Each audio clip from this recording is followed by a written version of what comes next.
meet yet in person, thanks for being here. I'm Sarah Mell. I use they, them pronouns. I am the new experiential and community-based learning coordinator at Rubenstein.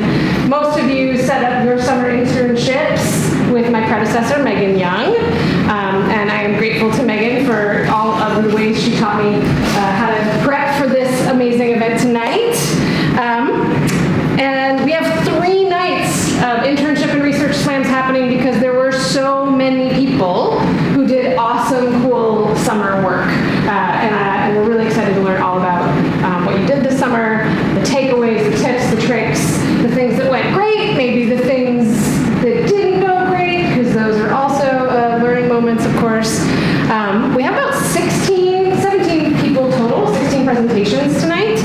And that is true of the other 2 nights. So if you're like wanting to come support friends who are presenting on Monday and Wednesday, next week, there will also be about 15 to 16 presentations on each of those nights. We've got beverages and popcorn in the back. Feel free to get up at any time and fill a bowl and a cup if you'd like. We are videoing the presentations. We're not doing a Teams version this year. We have a static camera, and then I'm going to share your slides with our technology and communications wizard, Maddie, who is going to merge those into a beautiful YouTube video that we'll post on our YouTube page so that the folks you worked with this summer are all going to get links to those videos so that they can watch and marvel at how you share out what you did. One of the reasons we do this as an assignment in NR 2993, and one of the reasons that we do this in this format, is that we hear from folks who are hiring Rubenstein grads that one of the things that they hope folks are able to do is to articulate their experiences as interns and in research. How do you talk about what you learned, what you did, and really translate that into skills that you're going to take with you outside of UVM. I just realized I wasn't on camera for all of that. You're good. I will not play to the camera. They said to themselves. Again, because I haven't had a chance to meet all of you yet, I am going to marvel at even getting a chance to hear you and see you in real form. And if anybody is not here, we will click through and hope that they're able to join us later. The rosters are up on these 2 walls and in the back. I also emailed it out to folks tonight, but we can always click through the PowerPoints back and forth. I will name that some of you uploaded PowerPoints, or rather PDFs, and I had to merge them into a PowerPoint, so some formatting got a little funky. I cleaned it up as best I could, which might mean that your favorite font that you used didn't translate, but I have gotten to see your favorite font, and I loved it. I guarantee. So, questions before we kick things off? Anything, folks who are in the room? So we have a couple of my colleagues in the room tonight as well to help out. Elena has helped with camera setup and communications. I'm very grateful for that. Kathy is your timer, folks. Kathy is like 4 minutes. There's a hook behind Kathy. She'll pull out and yank you. No, that's not true. I'll give you a 1-minute signal. Thank you. And we've got a little bit of flexibility. We hope that you'll speak for 4 minutes. If you speak for 14 minutes, that might be a bit. Then we're going to so too long. Right? We also have Anna in the back, who is here to help out and to also support and cheer you all on. And I'm really grateful for the help setting up and all the things that they've done to help me get ready for this. So without further ado, if Hannah's ready, let's do it. Also, this year, a clicker. So you can be in charge of your slides, because I don't know when you want to click, but I bet you do. The big one is the one you want. Cool. Awesome. Huzzah. Just sitting here. Yeah. So I will, thank you for that, right, already. So in order to be captured on the camera a bit, we're going to ask folks to kind of stay in this general region, to not go too far that way. And you'll be able to see your own slides here, so you know what's going on behind you. And project, please, since we do not have a microphone in the room. So, all right. Thank you. Hi.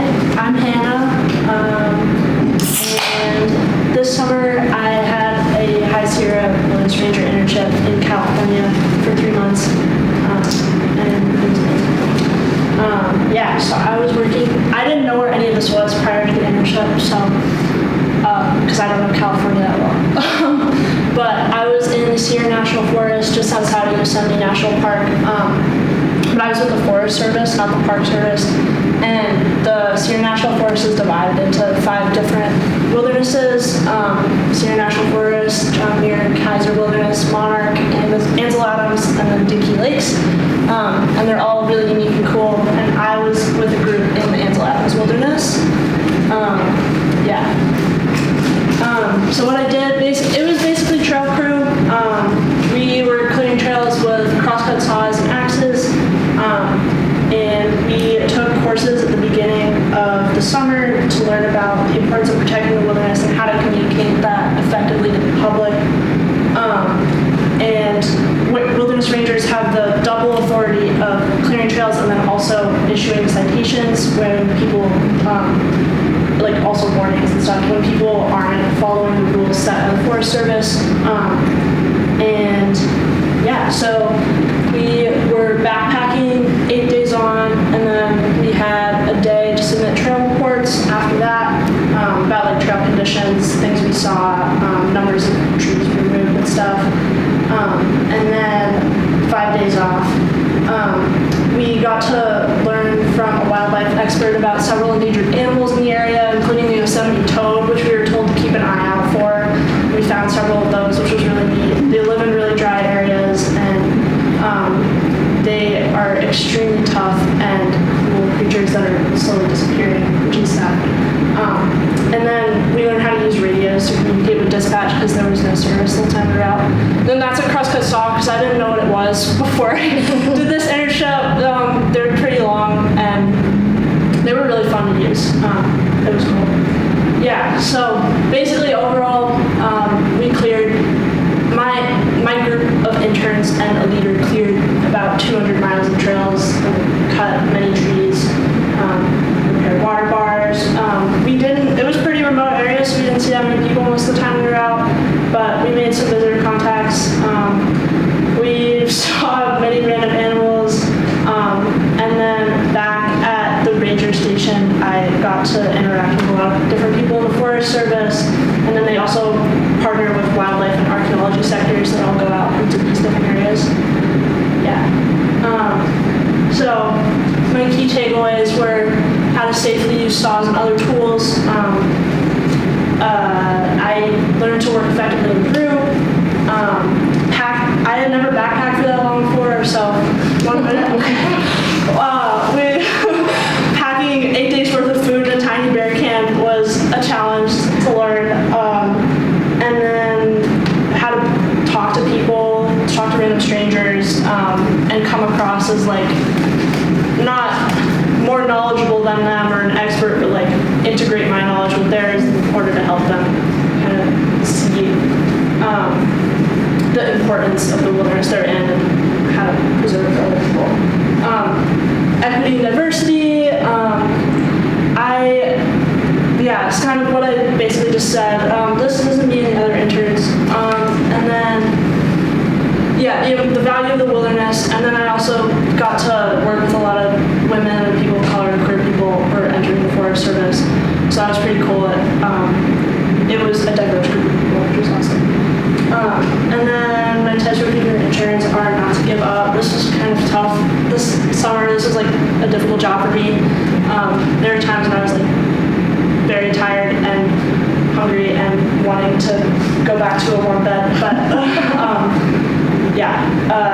staying strong is important. And then asking questions I also think is very important, because I met so many different people and it was really cool learning their backgrounds. And then also being in close contact with just a few people for a short amount of time. It's important to form good relations with them, and even if you don't become good friends, still have good collaboration. So I think that's it.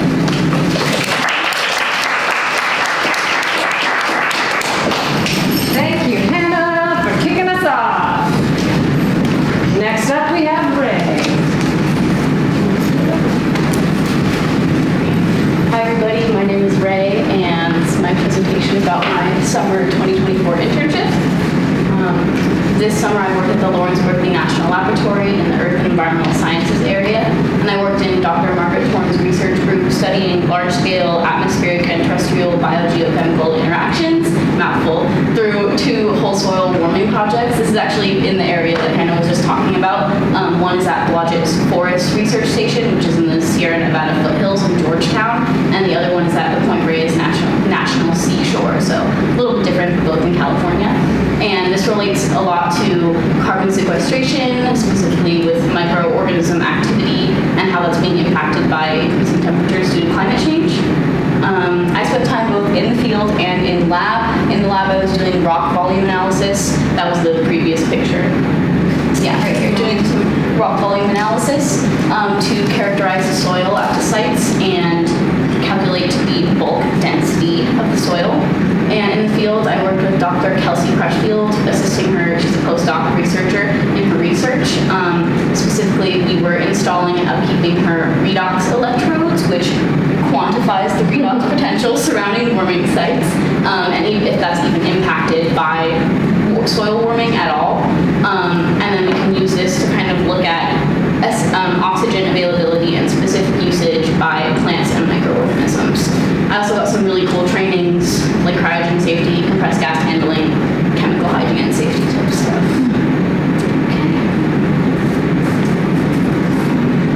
Some highlights of my internship were learning how to wire a multiplexer to data logger and what that even is. I had never done any wiring before, so this was really cool to learn about, and it's definitely something I want to keep doing in my career because you can do it in the field and you can do it in the lab, so it's very interesting. And getting to smash open electrodes in plastic bags because we had to shorten them like on the spot in the field because they wouldn't fit all the way in the ground since the soil was too dry because it was during the summer in California. And working in a primarily female-run laboratory was really, really cool, especially as a female in STEM. We don't necessarily get a lot of representation, so seeing women in a variety of different lab positions, managerial, and actually research was really cool. I got to work with a multimedia science communicator, Jeremy. He took all of my photos. Thank you, Jeremy. And it was really cool to learn about the intersection between art and science and how that applies within and beyond the scientific community. I got to use a fire extinguisher for the first time. That was super awesome for anyone who hasn't done it before. It's really fun to like shoot water. And then the views of the lab, I have pictures on the next slide, were really beautiful. So every time I actually got to go in the lab, you get this gorgeous view of like the bay. I'll just skip to it. I love it. It's really nice. And then there's some really nice foliage as well on site. My tips for future intern slide. Staying persistent and motivated. If somebody doesn't respond, always follow up. If something goes wrong, it's important to just take a breath and try again because that's how you learn from your mistakes. To make connections between your work and how it impacts greater society, as well as making connections within your work so that you can apply that to your career and education in the future. And then asking questions to expand on your knowledge, especially when you make mistakes or don't know how to do something, because that's when you gain the most information. And it shows that you're engaged and motivated. An example of this is I did a little informal background research project on the Point Reyes site just for the benefit of my own knowledge and because I enjoy doing research. Yeah, and have fun, of course, because if you're not interested in what you're doing and not having a good time, when fieldwork gets hard, you're going to want to give up. So you got to really have fun, otherwise you're not going to want to do it anymore. So yeah, that's my presentation. Thank you guys. Awesome. Thank you, Ray. Next up, we have Sophie.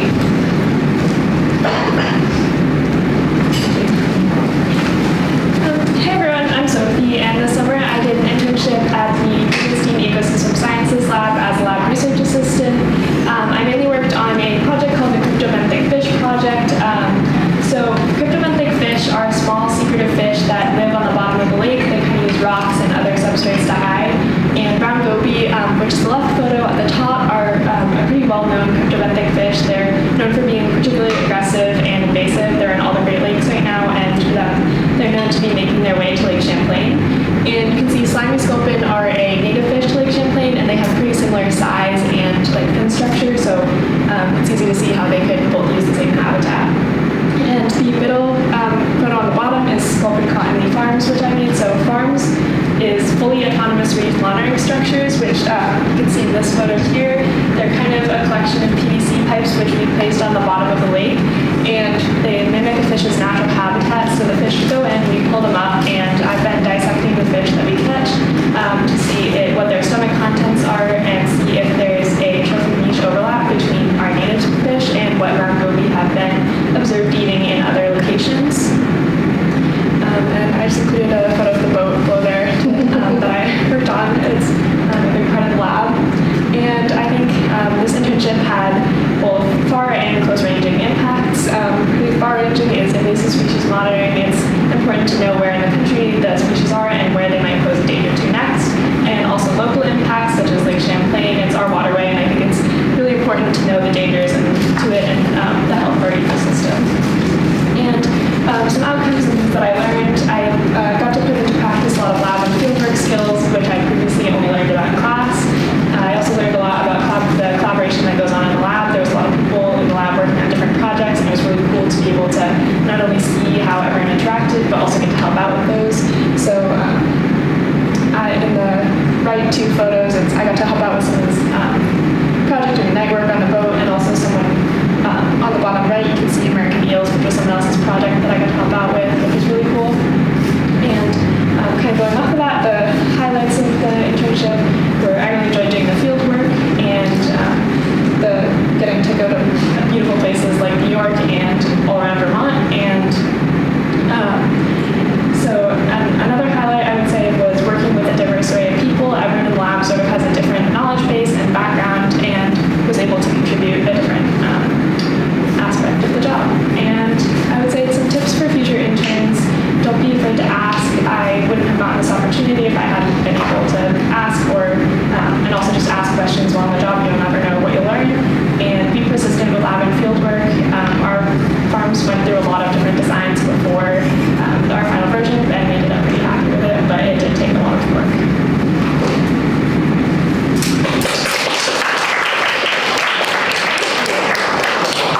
All right. Next up, we have mine. Loving hearing about what my wife always calls fresh attempt, interesting learning. That's what fail means. My name is Maya, and for my internship this summer, I worked with the Northwood Stewardship Center, which is based out of Island Pond in the northeast kingdom of Vermont. My role with this organization was leading their Pro Trails crew, which is a crew of 4, and we did a variety of conservation projects all around Vermont and New Hampshire. And we were camping in the field during witches. Some of the projects we did were building rock staircases, both in wilderness areas like on the right and non-wilderness areas like on the left. These staircases help make the trails more sustainable by getting water off the trails and preventing erosion, as well as making the trails safer and more accessible for hikers. For some of these staircases, we used ring systems, which was something I learned this season to lessen our impact on the ground when we big rocks. Some other projects we did were cutting new reroutes of trails. I learned that all the trails in New England were built straight up the fall line, which isn't very sustainable. So we rerouted some of these trails in a more sustainable way that prevents erosion and lessens the impact on the land. With these reroutes, we mostly did tread work and some rock work. We also worked on this trail doing tread work and dry stone stacking around culverts to create the trail. And this trail is going to be ADA accessible, which allows people of all abilities to recreate in the outdoors, which is really cool. And this is on the Northwood Stewardship side land. Some tips for future interns I have is connecting with your project partners. I found that all of them have so much experience and knowledge in the conservation field. And yeah, it's really interesting to talk with them and work with them. As well as being comfortable with the uncomfortable. Being out in the field with no showers and in the backcountry can get tough sometimes. comfortable with that. Some highlights of my experience was how rewarding the work was, like making a tangible change to the local community ecosystems was really cool, as well as the beautiful views in the field. Yeah.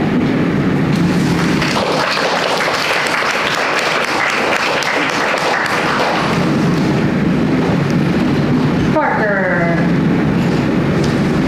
I love people who are like sporting the shirts from where they were. Very nice. Gotta plug. Yeah.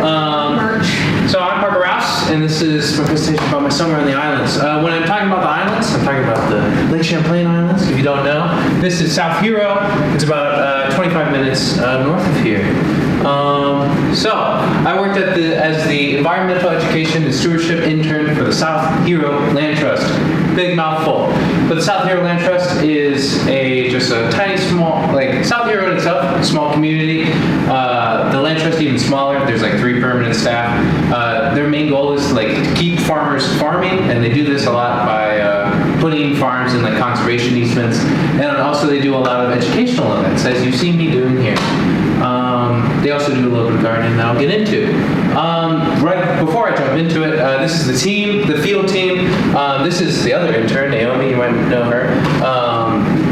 She's the president of the timber sports team here, and that's Guy McGuire, my supervisor.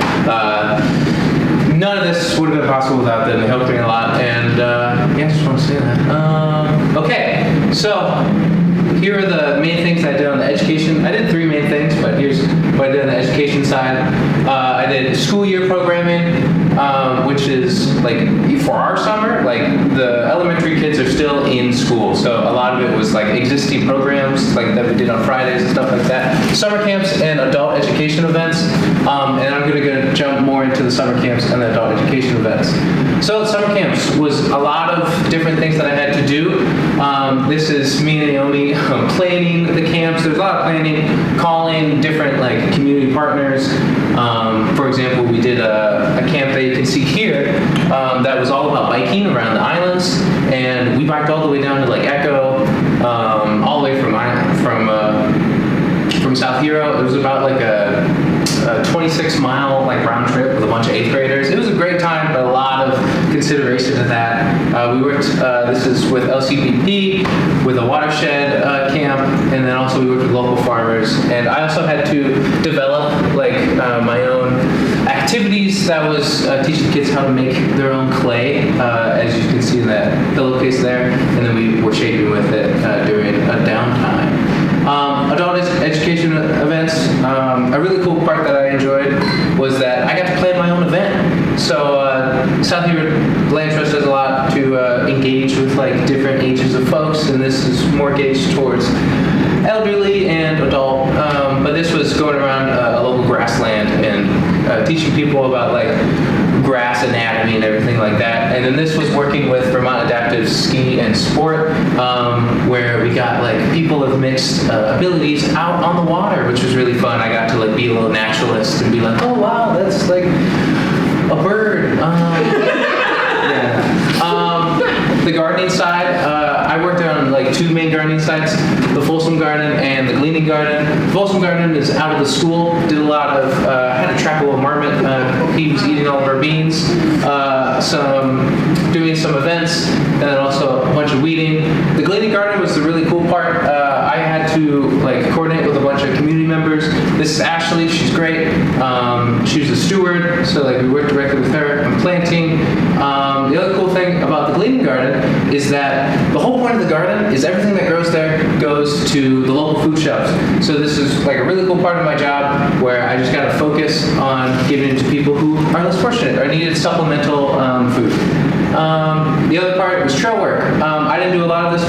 This much more Naomi's job, but I got to cut some trees in a few times. Why was this work important? It helped maintain and spur connection to nature through learning, kept the outdoors accessible, and helped community members where needed, either through food or getting outside. Key learnings, how to be flexible. Sometimes kids are just so hot that the only thing that they're going to do is go on a water slide, and that's okay. How to work with a team, and how to jump into uncomfortable situations. A lot around public speaking. Highlights, this is the journey all the way down to Burlington from South Hero, and then the adult education event that I was talking about earlier, and then the kayaking were key highlights of mine. Advice to future interns: have an open mind, listen to local knowledge, especially like local farmers. Don't be afraid to ask if you don't know. Get good at remembering names. Kids really don't like you forget their names. They're really hurt by it. And then order the not typical turkey at Wally's. That's a local sandwich shop. Thank you.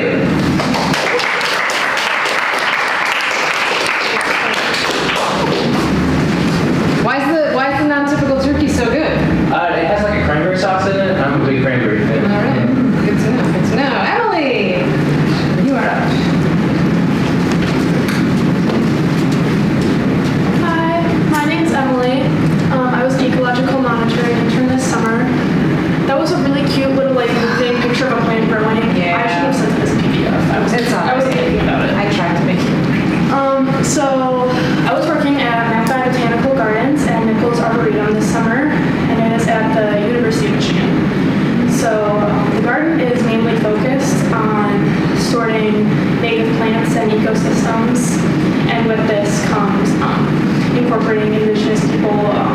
They often go to them as for input. We're planting wild rice, some native corn, things like that. So I was working on multiple different projects this summer, doing some research and some monitoring, and the majority of these included some geospatial technology. So a little rundown of the geospatial technology. I got to use a Trimble, which is that white circle thing there, and I got really accurate data points down to 5 centimeters, where our phones only get 5 meters. So it's really helpful in managing. And then I got to learn a lot about ArcGIS field maps online and Pro. I got to add data points, make maps, analyze the data, things like that. So the first big project that I worked on, and it was mainly just me on it, was surveying the gardens for the living collections map. Over the summer, I slowly added over 800 trees to the map. It was really helpful in learning trees. I took Dendro, but this made me learn them. I learned new species. It was really cool. And then this map will be used for management efforts so that curators can know what areas they want to focus on, or maybe what species they want to plant more of, things like that. Yeah. And I also took some data for the trees, DBH, condition, things like that. The second project I worked on was oak regeneration. Oak trees are incredibly important for us, used for wood and things like that. They're important for animals. They support a lot of animals, habitat-wise and food-wise. But unfortunately, they're struggling to regenerate due to a variety of reasons. So me and a group of 4 or 5 others planted around 600 oak seedlings the first couple of weeks of the summer. Unfortunately, chipmunks dug up most of them looking for acorns. So the future interns will have to find a way to fix that. And then we were also surveying for existing understory oak trees, looking at the condition of those, canopy cover, where they grow, a lot of things like that. And then the final big project that I worked on was beach leaf disease monitoring. BLD was slowly spreading into southeast Michigan, and it gets into the leaves and does that to them, which looks cool, but it kills the trees eventually. So we went to about 6 plots that were also visited the summer before, so we were looking to see how it had developed. Some plots didn't have any BLD last summer, but they did this summer. There were some young beech trees that it just had completely killed over the years. So yeah, and I learned a lot of different monitoring tactics. We set up a plot, looked at condition, and a lot of other stuff. So that was cool. And yeah, this was a really fun summer. I really recommend it. I got to see a lot of cute critters, flowers. Yeah, and my tips for future interns would just be to get involved and reach out to those who you want to learn more about their jobs or something like that. Everyone at the gardens was super open to helping interns learn more and teach them things. I got to work at Campus Farm for a day, helped with the natural areas crew. So yeah, I recommend it. They hire a bunch of people, so a chance. Thank you.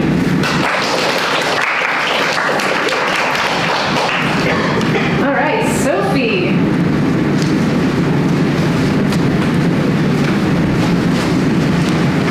I'm Sophie, and I was the Vermont Housing and Conservation Board Stewardship Intern this summer.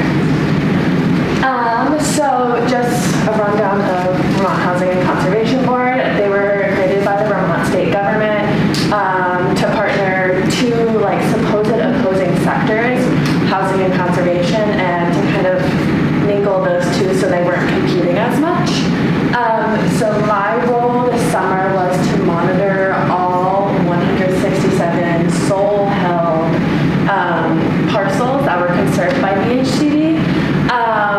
And that sounds like a lot, but it wasn't, because 1/3 is monitored in person and 2/3 are remote. For in-person monitoring, I created a weekly schedule visit for the sites and plan out.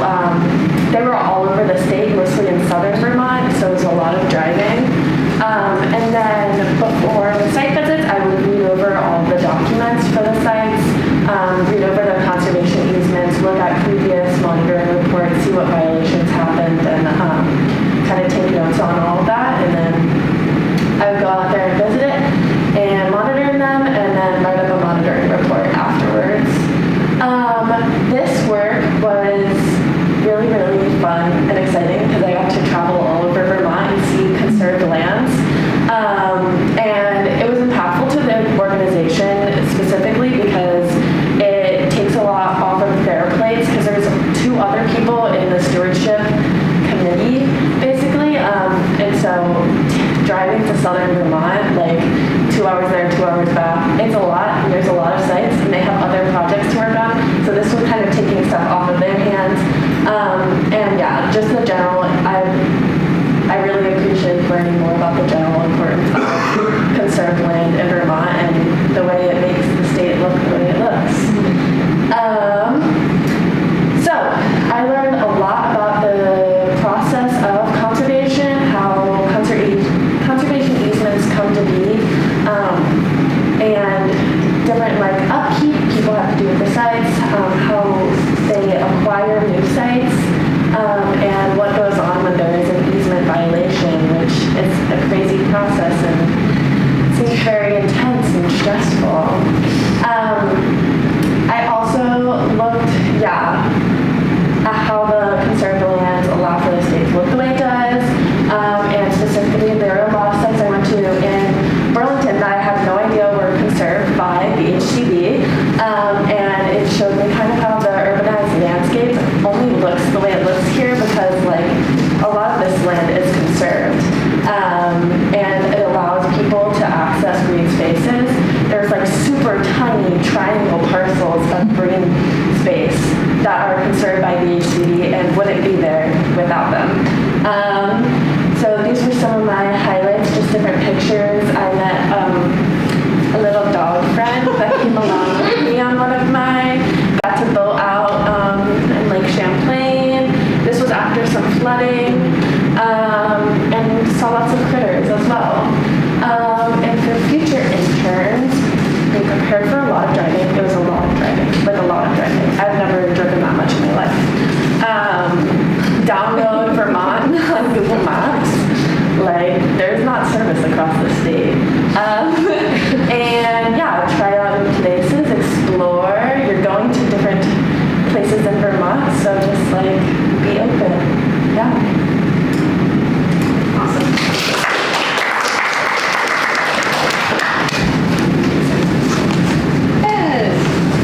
Thank you. All right, hi everybody. My name is Ez, and this summer I was the Research Forest Steward Intern at the UVM Research Forests. There are 4 research forests across Vermont. There's Jericho, Wolcott, Talcott, and Washington, and I got to experience all of these forests in a really new and interesting light. And my job was mostly to assist the Research Forest Manager, Jess Weigel, to help her maintain the research forests for their value in research, education, recreation, and ecological integrity. And it was a really great experience. I got to meet some super cool people and connect with these places in a way that I didn't get to from just using them for class. Some of the important stuff I did included trail work, clearing trails, digging drainage structures like water bars. We got a lot of rain this summer, so it's important to keep trails maintained so that they can handle the weather and allow for the educational and recreational access in the forest that's especially heavy in the fall to continue. Boundary line marking is also a really important part of forest management. If you're going to manage your forest, you need to know where the boundaries are, and you need to know if someone's doing something weird, like these gallon jugs of I don't know what that I found on one of the property boundaries. I got to do this by flagging and painting boundary lines. I got completely covered in paint. It was awesome. And so much more. Like, things would come up all the time. The week before I started my internship, we found out there was a beach leaf disease infection in Jericho. So that was one thing that I worked on. I got to release these apple trees at Wolcott, which was really cool. Posting signage, checking on less used parts of the properties, maintaining the aesthetics of the Jericho buildings, and maintaining some research plots around forests was also part of my responsibility on the day-to-day. Some bigger items that we did was working on a timber sale at Wolcott, which is some old Christmas tree plantations that are being chipped in a partnership with Burlington Electric. This is important so that the forest can go back to its use for research and better ecological health, because I didn't take any pictures of them, unfortunately, but they're all dead. It's really sad looking out there. And management planning was another thing that I did in Washington Research Forest. I got to go out into the forest and delineate stands. I got this super weird, like, sugar maple monoculture that is one of the stands, and you can delineate the stands using data and your own personal observations, and I got to decide what potential future management objectives would be, taking into account both ecology and educational benefits. So some of them, I was like, there could be a student project here, and that would be really cool. So what I learned was the difference between managing this forest, which is managed for research and education first, as opposed to typical landowner goals like timber, wildlife, or recreation. And I got to apply skills that I learned in class, like boundary line marking. That's really something you can learn in a classroom, but not really understand until you're out there doing it. And just seeing what goes on every day in a forest like this, or in a forest at all, there were so many little pieces that I didn't know were happening. And the highlight of my experience was definitely getting to build confidence in myself and my field skills. I really feel like I am more prepared to go into a job after this experience. And forestry is a historically male-dominated profession, so getting to work with and meet people in conservation who weren't men, and getting to work in a non-male-dominated space was a really great thing for me as a queer person, and I felt really great and validated in my identity. Tips for future interns: don't be afraid to get your hands dirty, don't be afraid to get your feet wet. The weather's not always great. Sometimes you're standing in a wetland for 2 hours. It happens. Be resilient. Making a mistake isn't the end of the world. You're still learning. It wasn't the end of my world. And be ready to do lots of different things. Things come up all the time. There's lots of manual labor.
yeah, and then these, that's, we also like learned, there was an emphasis for the mammal ID on like moose sex and age, so that's a bull moose or a male, he's got his tongue stuck out, and then this is a cow and her calf. And then a little bit about some of the impacts of this work. Yeah, that was a cute one. All of the like audio tagging that we did of different bird species was used to kind of train the automatic BirdNet ID model that we were working with. So all of the tagging that we were doing was being cross-referenced with what the software was automatically tagging, just to improve the software going forward and make tagging efforts easier. And then another fun little detail is just like a research objective that they've done in the past at this unit was about tracking different moose populations like throughout New England based on increase in winter ticks. If you want to go to the next slide. This is an example of a poor moose that had a decrease in fur quality because of those ticks that are more and more prevalent with warming winters. And so that's something that they tracked one year was both like tagging moose for age and sex, but also for fur quality and seeing where those impacts were most prevalent. Yeah, so the key skills, like I said before, we learned how to visually identify common species, and we also learned like the differences between like similar lookalikes, so the difference between like gray and red fox, like Canada lynx bobcat, and things like that. We also learned how to accurately identify bird calls, and then we also learned how to use some different software. So AAM monitoring is what we use to identify the animal photos, and then Audacity is like audio software that we used. This is an image of a spectrogram of a ruffed grouse call, and a lot of the times like we can't hear ruffed grouse because like the frequency of their calls is too low for our hearing range. So the only way to like identify their presence or absence is to look at the spectrograms and see like if it fits like the pattern of how it's supposed to look for their calls. And then something else we did was bounding boxes, which are like, these red boxes around individuals to either differentiate between different individuals in a frame or just to like show another intern like a very hard to see animal. So this is two moose, and this one in the front is a bull, and bulls don't like to, like they're very rarely seen with a calf or a cow unless they're breeding. So the one in the back is most likely another bull. Here are some highlights. Bears really like to knock down the snow stick, so that was super fun to get like a series of 100 photos of a bear like knocking down the snow stick and putting it back up, and it was just really silly. We also got to go on a bird walk with the rest of the tag team and with our supervisor, which was really awesome because he's super knowledgeable, and it was just a really cool experience. Yeah, and a lot of the moose like to like link the trail cameras.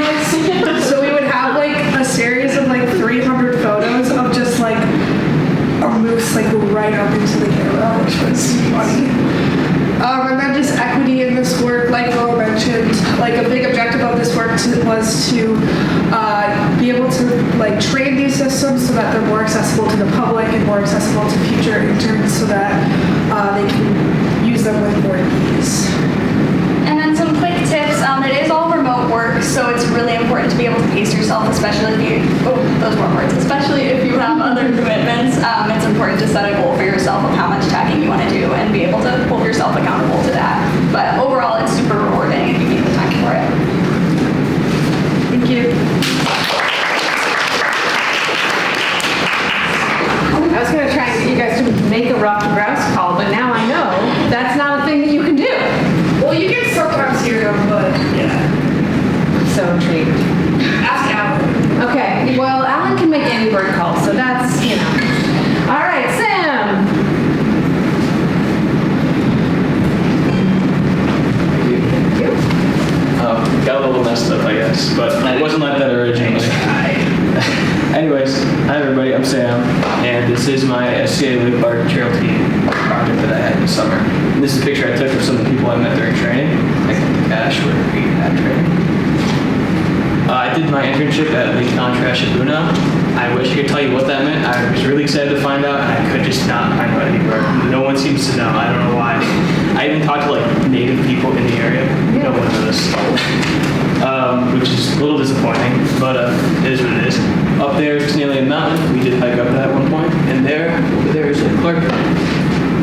and we worked on Lake Control. We worked on a 15-mile out and back corridor. It wasn't actually a trail, and I was on the trail team with 5 people. Also, my role during internship was just basically trail team stuff. So we did a lot of like lopping of like stuff growing into the trail. We did use crosscuts at some point, a few times, but mostly we just used silky saws that did most of the work for us, which is nice because they're a lot more easier to use. And that's about it. Why my work was impactful for me, it was just like seeing people using the trail that we had cleared, at least the portion of the trail that we had cleared. That was really cool. Just seeing people using what we had done. And then also many people in the town of Port Allsworth, which is the town we stayed in on our days off, by the way, were just thanking us as well. Like, people who bring the food truck, which is like the only place to eat in the entire town. There's like nowhere to get food. It's terrible. But yeah, I guess it makes sense. It is Alaska. And it's very exhausting work, but just seeing people, people's gratitude for it is just really a huge motivator. 3 key learnings that I had was crosscut training. It took a while and it was quite in depth, a lot more in depth than I thought it was going to be. But it was definitely worth learning in the end. And wilderness first aid and CPR training, that was even longer. It took forever. Gosh, I don't want to think about it. But it gave me a lot of confidence because actually at the end of the summer, I went to with my family and somebody like had fallen in, and it was like an older woman. She wasn't in great shape and she was having a lot of trouble getting back into her actual tube, and I actually went over and I was like, hey, can I help you out here? And I have some kind of medical training, can I help you? She's like, of course, and she actually thanked me for saving her life, so that was kind of cool. And then also just Native Alaskan Heritage. It was really, really cool to learn about the Native Alaskan Heritage Center in Anchorage. A couple highlights I had was just seeing a whole bunch of wild moose. That was really, really cool. The Heritage Center, like I just said, was really cool as well. We kind of swam in Lake Clark. It was so cold. It was freezing. That was bad. Then also seeing an Alaskan glacier. That's a picture of the glacier you saw. It was really something else. I've been to Glacier National Park before, but this was just next level. And then just seeing forests dominated primarily by 1 or 2 species, here it says Sitka spruce and Alaskan birch are the 2 most common trees. And I remember at one point you could just see a whole part of the forest is just only birch or only Sitka spruce. That was really cool. Just meeting people from all over the country and training, that was also really cool. And tips, just don't be afraid to take the next step when you're trying to find an internship. If you see something that looks cool and you think you can do it, go for it. You're not really locked in until you're actually on the paperwork anyway, so might as well go for it. And these experiences are helping grow us as people. Yeah.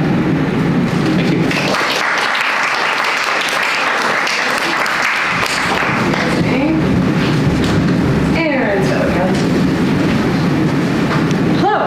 My name's Erin, and this summer I was the stewardship assistant for the Nature Conservancy of Vermont. Please notice that I wore the shirt today, at the Montpelier office. So what I did during my internship, most of what I did was ecological and legal monitoring. So what that means was I would go to these sites that the Nature Conservancy owns or had a conservation easement on just a couple of times, and walk around the property kind of aimlessly and just make sure that everything was looking all right ecologically and that no one was doing any illegal stuff. I didn't see any illegal stuff, but there was, in the south, someone built a mountain bike trail where they shouldn't, and that was big drama all summer. I did invasive surveys on some of the properties, which is basically doing a grid survey to see if there was any invasives there or not. I did a lot of infrastructure maintenance on these properties and a lot of one-off projects.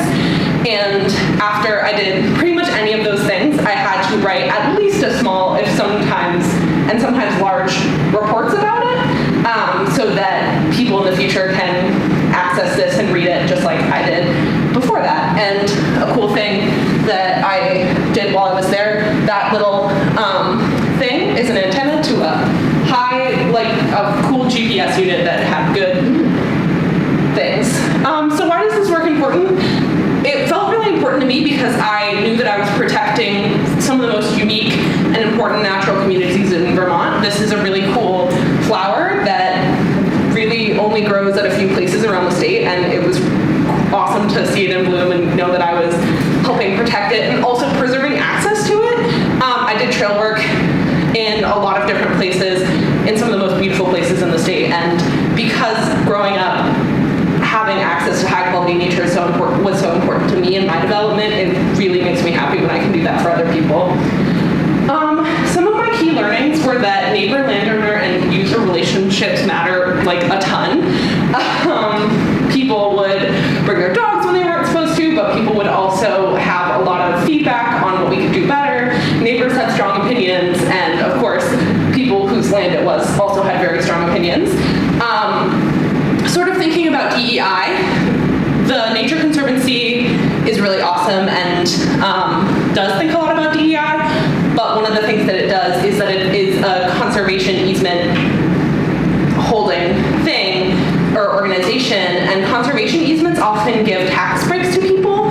So one of the things that I was considering a little bit is who gets these tax breaks? Who has the money to donate the land and have a preserve named after them? Which I was mostly working on my own, so it's not something I reflected a ton about, but it was something that was in the back of my head. I also learned that the entire history of the land is important when making decisions. In some of the spots we were talking about, oh, this is really hard to preserve clay soil because this is where the sea, Lake Champlain Sea was. You should take care of yourself and your gear, and data management and accessibility is really important in long-term management. My tips for future interns: ask questions. Informational interviews really rock, and I feel like they gave me a lot of, they just gave me a lot. Gear is really important. These were my shoes all summer, and my feet were wet all the time, and it was my fault because I don't like shoe shopping, and if I could go back, I would get new shoes, because it was, yeah. If you feel unsafe, say so. There were a couple times where I was like in the woods and I noticed that I didn't have service and nothing was wrong, but it freaked me out a little bit, and then I got more information about what I could have done. Or if I was like, hey, I need a life jacket, actually. Also, don't wander into a swamp alone. I didn't, but if I had, I would have been in trouble. Here are some of my highlights. This was taking out water chestnut. This was after I carried a bench up this hill. This was bat monitoring. It was really fun. I got to see like 300 bats in one night. That was inoculating black ash with pesticides. Some other fun stuff. Building, carrying out an abandoned hunting stand, a lake day, and then I don't know if this will play. Just click. My boss is making a joke about monitoring here, which you can't hear, but it was really fun. This was one of the last days, and this was definitely a highlight. What body of water? That was Green River Reservoir, which is a really beautiful spot. Thank you.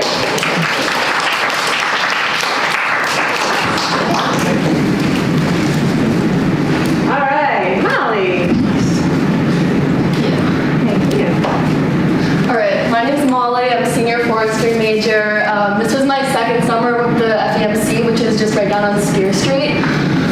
It stands for the Forest Ecosystem Monitoring Cooperative. It's a collaboration between universities, the federal government, different state governments throughout New England.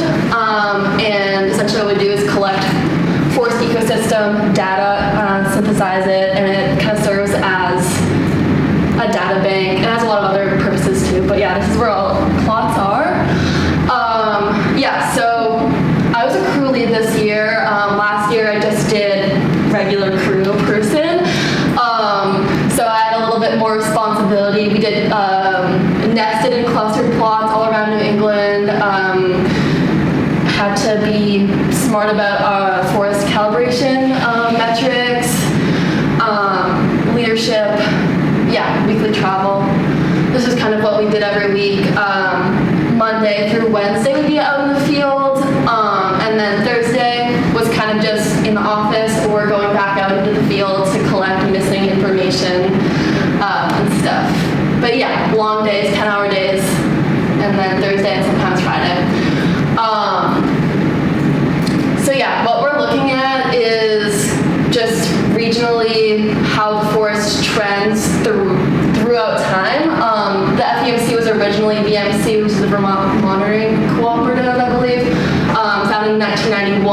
they've kind of just absorbed plots from like the government, other monitoring networks.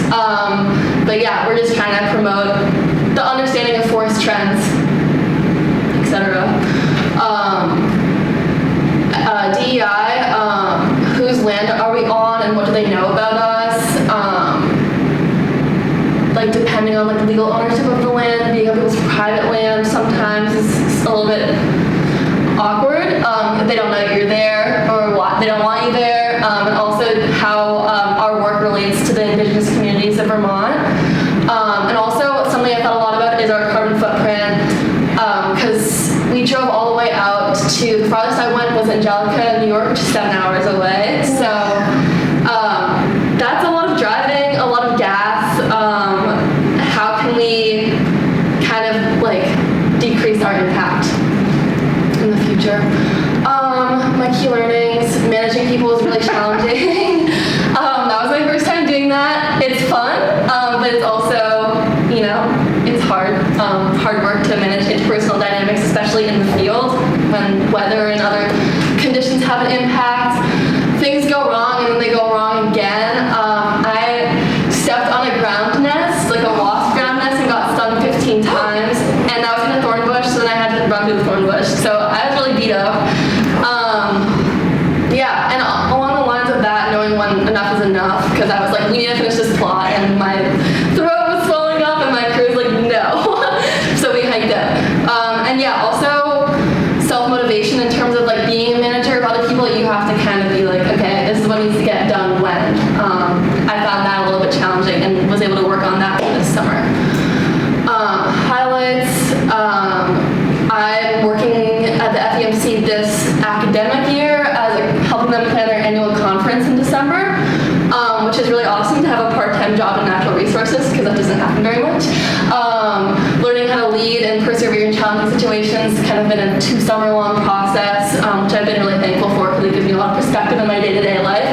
And then I got to work on Mount Mansfield this year, which is something I missed out last summer. But it's a really awesome feeling to get to like go up to the toll road and be like, I'm here for research, and then like go all the way up to the top. Yeah, tips: advocate for yourself and your safety. If you don't feel safe doing something, advocate.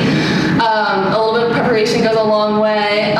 Burnout prevention. I went straight from forestry, like 3-week intensive, into this job for the entire summer, which I would not do if I could go back and do it again. That was so tiring. But yeah, that was my summer. Thank you, Molly.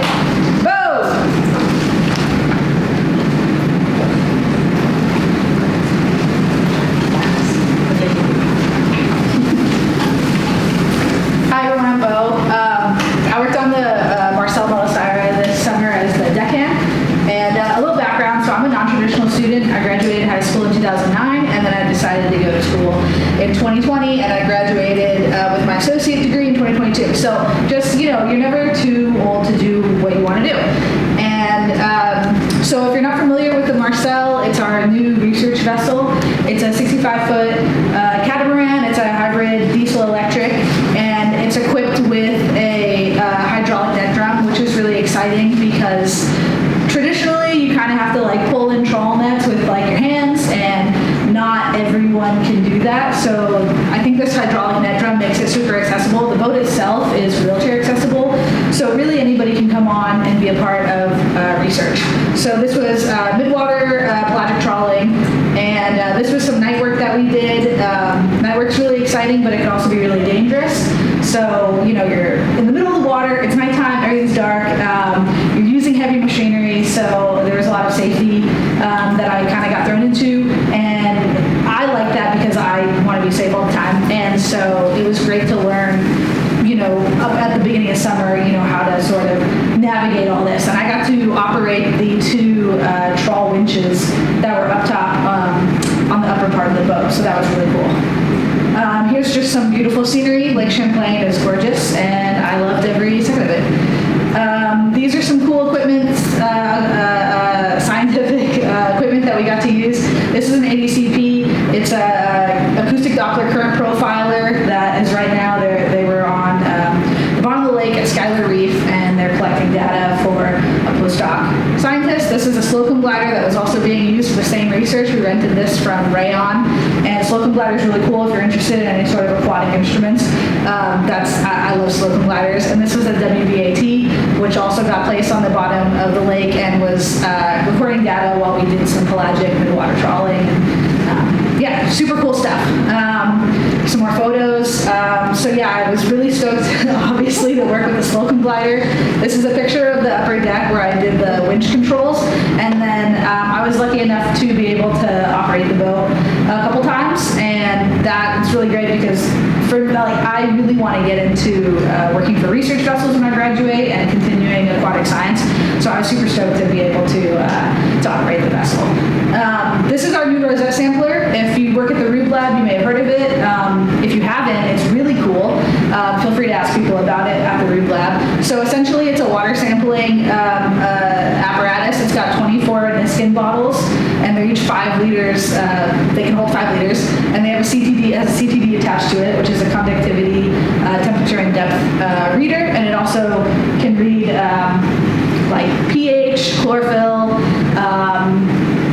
other parts of the lake. You get real-time data with it, which is really exciting. This is something that like big research vessels use. So like 200-foot research vessels have this piece of equipment. They're out doing like really amazing science out in the ocean. So it's really cool that we get to have this and we get to use it in Lake Champlain. And then I got to work with some amazing people. There's my captain. He's right there. I got to work. This day was a bunch of people who work for the state of Vermont. That was really exciting. We got to do some trawling. Everybody was learning about fish. Dr. Marsden, she got a new ROV. We were all playing with it and figuring out how to operate it. And this was the first birthday for the Marcel. It's just a little over a year old, so she's a baby. And yeah, it was a great summer. I learned so much from everybody. And yeah, it was absolutely amazing. So thank you.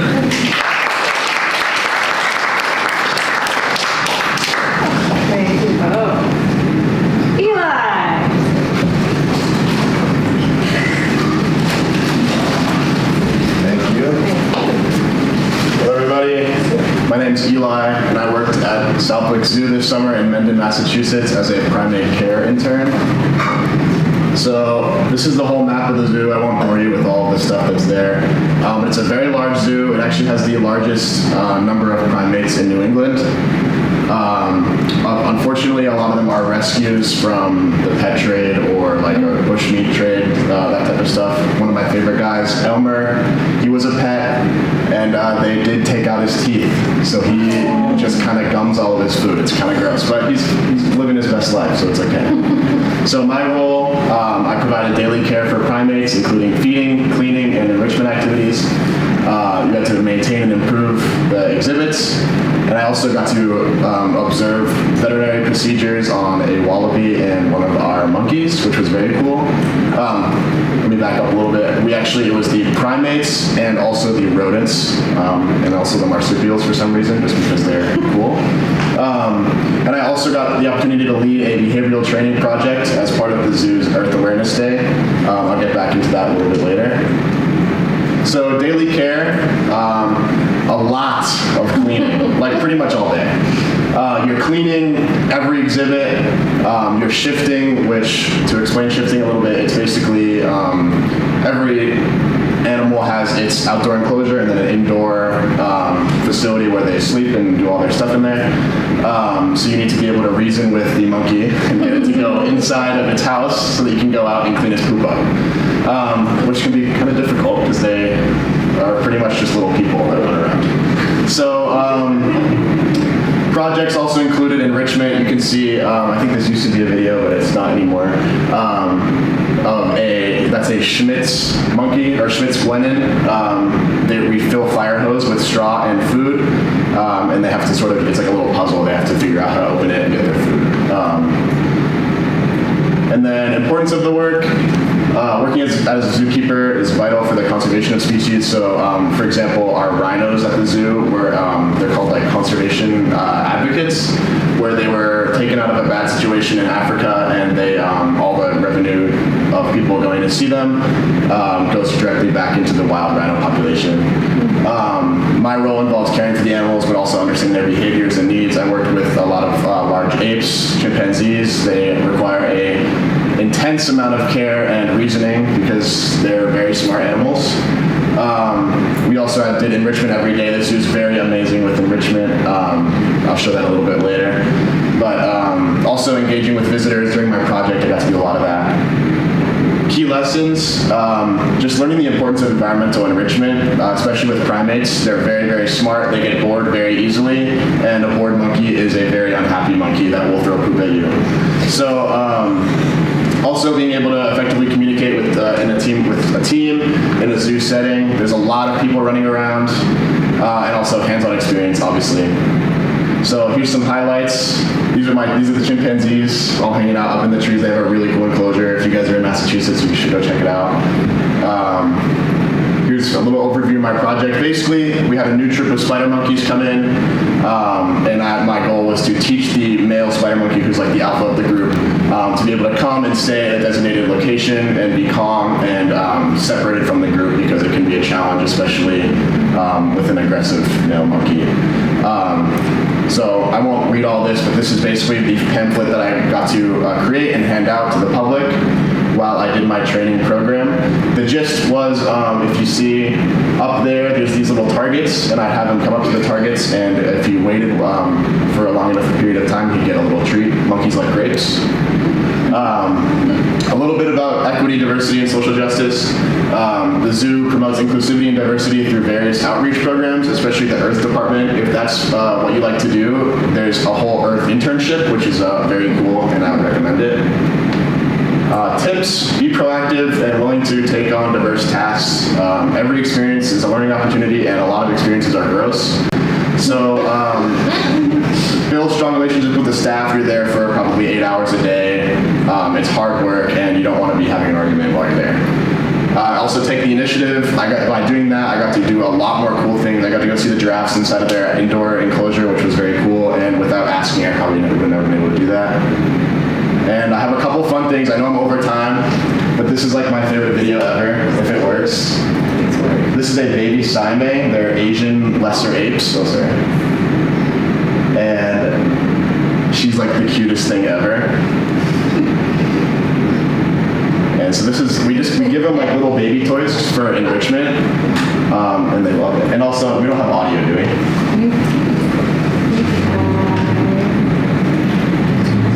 Let's try it out. Let's try it.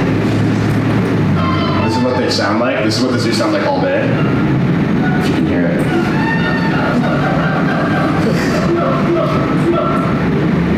Yeah, so very loud. Conclusion, it was an amazing internship. If you're interested at all in animal care, there's not only primates, there's also hoofstock with big cats and rhinos, giraffes, that type of stuff. My thing is primates, so that's why I picked this. Very, very cool. If you have any questions, let me know. It's very cool. Thank you.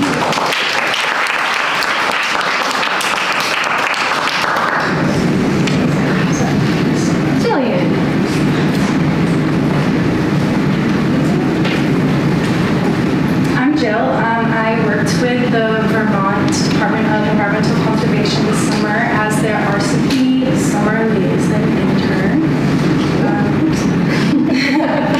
So what is RCPP? It's the Regional Conservation Partnership Program. It's a pretty intense federal grant that we get. It's really complicated. So it comes from USDA, it's transferred to NRCS, and then the DEC gets that. And then within the DEC, I worked in the Clean Water Initiative program. So then we get all of that money and then distribute it to our partners, who then go in and do work for the landowners who are funded by our grant. So what we do is implement best management practices for farmers and landowners, specifically relating to forestry and agriculture. And this is not part of the $450 farm bill cap, which farmers around the country have really struggled with since we haven't had a new one passed in years, since our Congress can't decide on anything. Our specific RCPP was the Vermont Water Quality Collaborative Partnership. We've we focus on water quality, flood resilience, and habitat protection. This was especially influenced by all of the flooding that Vermont has had over the past year and a half or so. It's been really detrimental to people's properties, and especially farmers and foresters. So we worked with a ton of local community partners, but our two main partners were VACD, which is Vermont Association of Conservation Districts, and Red Start, which is just natural resource management. We work specifically with their forestry sector. We were based in Montpelier. That's the office space that I went to every week, but we funded landowners across Vermont. So this was one of my deliverables. This was presented at a national water quality conference in the Carolinas, and it just went over basically like our entire program, what we've done in the past, what we're doing so far, what we're planning on doing, all of the different partners across Vermont who we've worked with over time, and it was a great success and a really good piece of outreach material that I was able to create. Some objectives that we had going into my internship.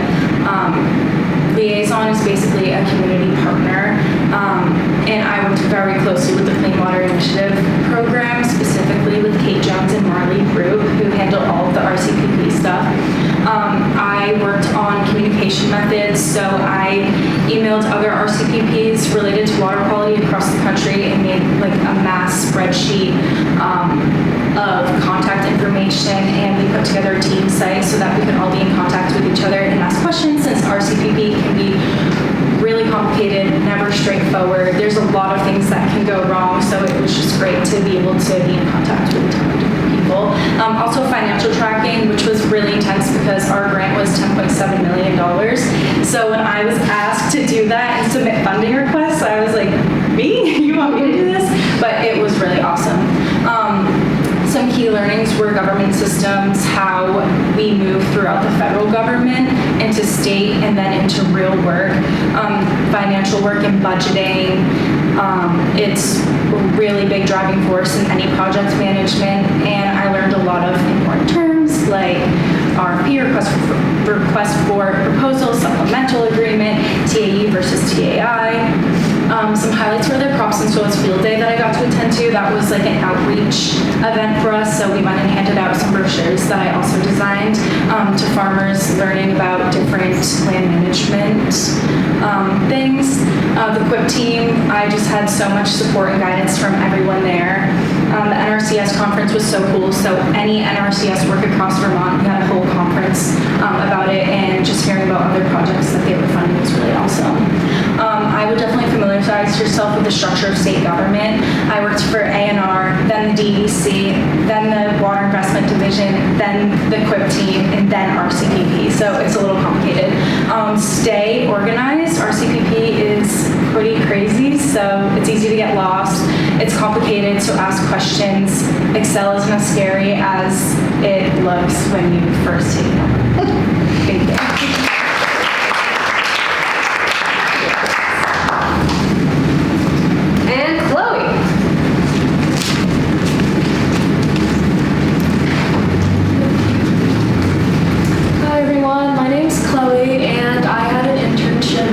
Conservancy this summer was on Block Island, which, if you're not familiar, is a little island about 12 miles off of Rhode Island. It's about 7 miles long and 4 miles wide, so pretty small. I worked with Deandra Hall over here. She's the Great Salt Pond scientist on Block Island. Right here's the Great Salt Pond. It's about, I think it's a mile this way and half a mile this way. It's kind of a weird angle that it's shown, but this is a picture from the summer where it's filled with boats, in the winter it'd be completely empty. And it ranges from, like, in this inner area is only a few feet to out here it gets around 60 feet. I assisted Deandra with some of her surveys that she does. So the Great Salt Pond Juvenile Fish Survey Study is a cooperation between the Nature Conservancy and the Rhode Island Department of Environmental Management.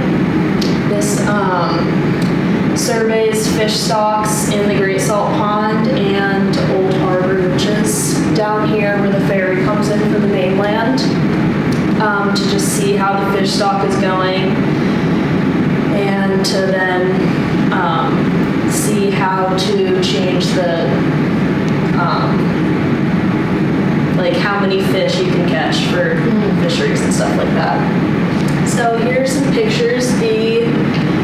So seining that's what the main way to collect this data was. If you're not familiar with seining, it's a big net that you drag through the water. It has buoys on the top and then weights on the bottom. You drag it into shore. So like in this area, we started on the beach, would walk out and come back in, take in whatever got caught in the net, and then we'd measure it, identify, see if it was male, female. We also at each one of these sites did water quality testing, so we measured the dissolved oxygen, temperature, and salinity.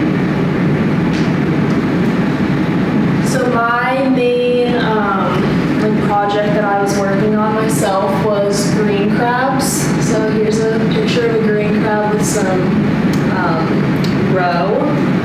Some other opportunities that I got to do was participate in the American Burying Beetle survey. Here's some photos from that.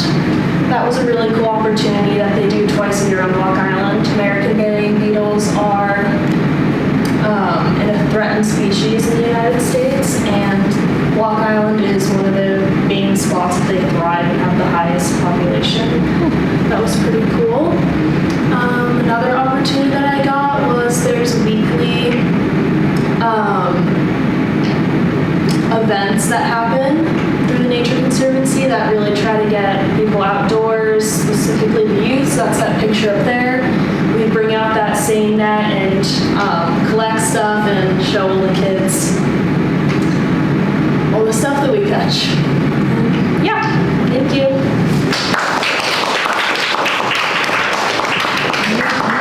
And that, my friends, concludes the first slam. Can we give a round of applause?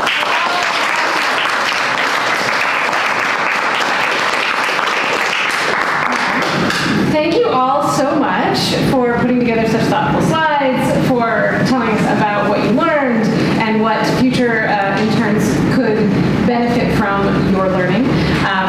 These are used, right? When folks apply for internships through my office and ask about, like, well, I don't know, what will it be like if I work for X partner? This feedback is really helpful for future folks, so I really appreciate the thoughtfulness you put into it. Shout out to any site supervisors in the room. And know that your site supervisors are going to get some information from me. These are going to go up again on our YouTube channel for Rubenstein, so that anybody who was involved in your work this summer that you want them to see your presentation, I highly encourage you to let me know, and I can make sure that I send that out to them as well. And tell your friends about Monday and Wednesday next week, where we will again be downstairs in room 110 for the next 2 slams. Thank you so much. I hope you have a wonderful rest of the night.